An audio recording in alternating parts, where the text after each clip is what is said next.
Okay, so there's been a lot of talk recently on the opelgt.com forum about accessibility to the carburetor hold down nuts.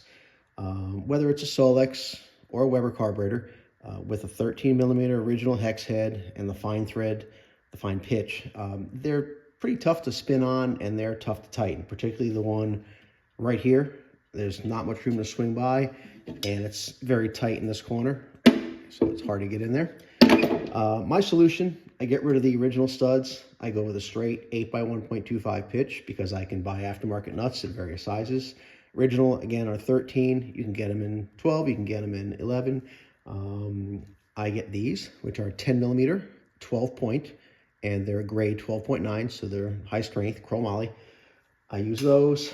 I use actually 5/16 AN aircraft washer, so it's 60 thousandths thick and it's grade 8. It's actually better than grade 8, but a hardened flat washer, parallel, not as crappy as the Chinese made stuff that you might see out there.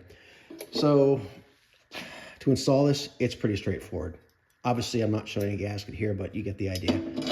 Carburetor pops on. Flat washers pop on. So far, easy.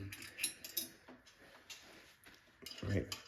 The nuts, they spin on really nice when you have clean threads on the studs and new nuts.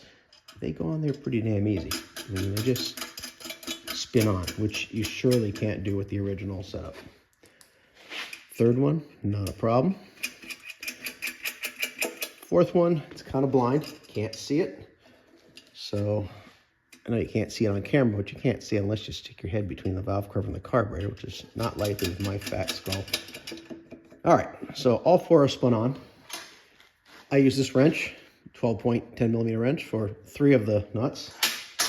And the fourth one, the tough to access one, this is just, I think, a Harbor Freight inexpensive wrench.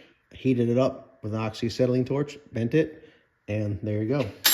And I'll just tighten this in 2 rounds. One there.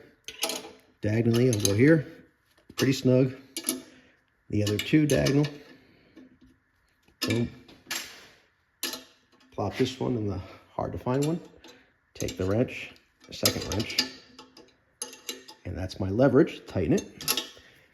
Go back for a second round.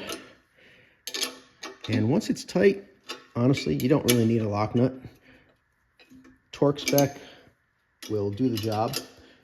But admittedly, after you've run it and it's cooled off, it's done a heat cycle, everything's compressed, you're going to want to tighten it a second time after it's cool, and that will be the proper torque. And that should be pretty much it.